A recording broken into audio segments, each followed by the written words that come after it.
대한민국의 법무부 장관이었던 조 전 장관이 피고인으로 재판을 받습니다. 톱니스 주제부터 공개. 법정에선 조국, 법정에선 조국, 법정에선 조국.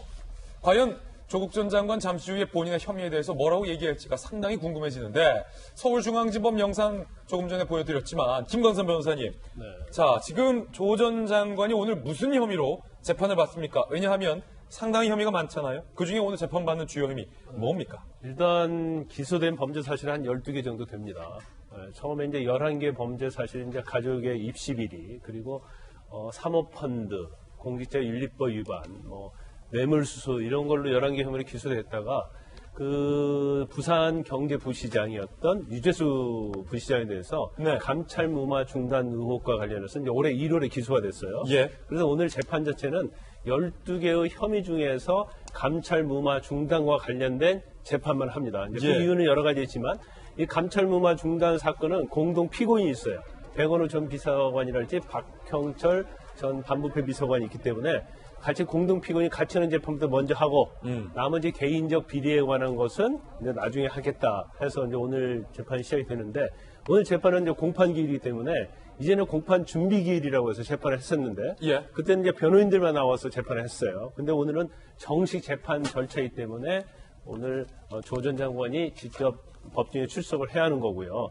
일단은 여러 가지 쟁점이 있지만 감찰을 개시하고 중단하는 것은 민정수석의 전형적인 권한이다.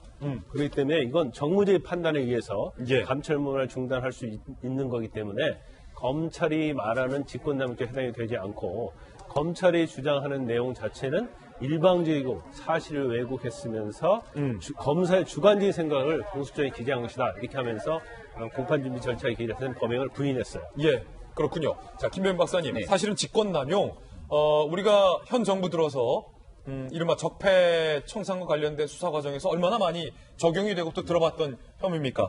그 기준대로라면 오늘 조 전 장관의 이 직권남용 혐의에 대해서 과연 재판부가 어떤 추후에 판결을 할지도 상당히 좀 궁금해지는 대목이고요. 특히나 유재수 씨와 관련돼서 이미 많은 증거들이 언론에도 공개가 됐잖아요. 골프채 받아서 땡큐, 아파트 구입자금 땡큐, 항공권 감사하다, 본인이 직접 문자까지 받은 것, 청와대 특감반이 이 증거까지 잡고 감찰해야 된다라고 강력하게 주장을 했지만 결국은 누구로부터인가 이 감찰 중단 결정이 내려졌다라는 거잖아요. 그래서 그 당시에 보이지 않는 손에 대한 얘기들이 참 많았습니다. 예.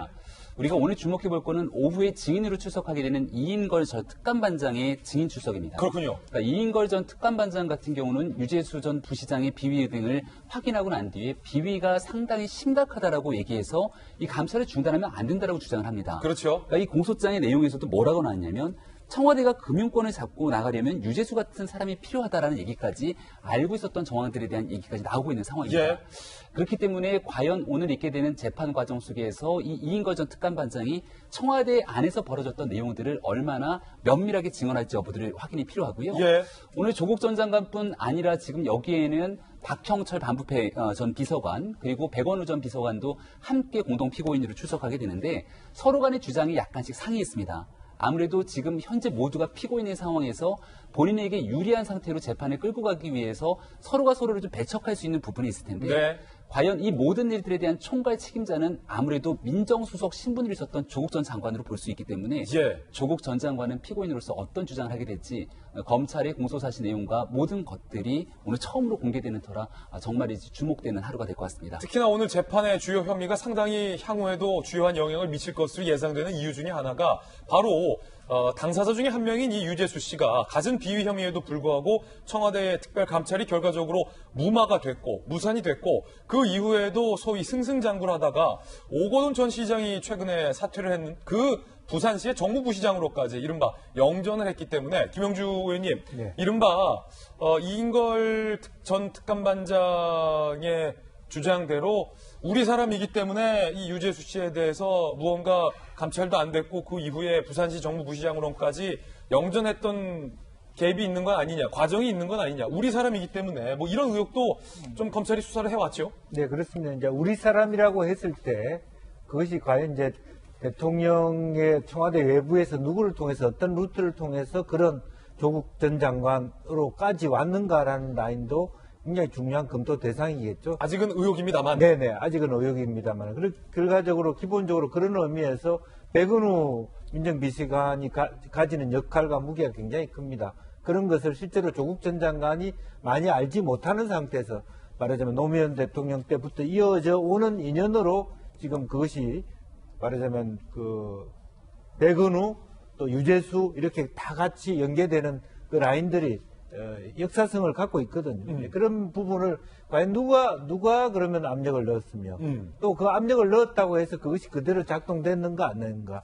그리고 방금 얘기가 있었습니다만은 그것이 그 판단 범위 안에 있는 것인지 아니면 압력에 의해서 굴복당한 것인지 말하자면 조국 전 장관도 어떤 입장에서 답변을 할 것이냐가에 따라서 상당히 달라진다. 나는 압박에 의해서 어쩔 수 없었다라는 것인지 아니면 충분히 여러 가지가 있었음에도 불구하고 이것은 공식적으로 우리가 다 같이 합의하에서 왔다든지 이런 것들 가지고 갑론을박할 수밖에 없지 않나 그렇게 생각합니다. 예, 특히나 최근에 오거돈 전 시장이 본인의 강제 성추행 문제로 자진 사퇴한 이후에 전혀 종적을 감추면서 논란이 더욱 불거져서 다시 주목받고 있는 것 같아요. 고승덕 변호사님, 네. 오거돈 전 시장이 본인의 혐의에 대해서도 지금 입을 닫고 있을 뿐만 아니라 지금 다시 조국과 유재수 감찰 무마 의혹권까지 오늘 재판으로서 소환이 되면서 그 연결고리에 대해서도 주목하시는 분들이 많더라고요. 과연 오거돈 전 시장은 이런 뭐랄까요, 뇌물 의혹이 제기됐고 한 차례 청와대에서 특별 감찰에 대한 요구까지 있었던 인물을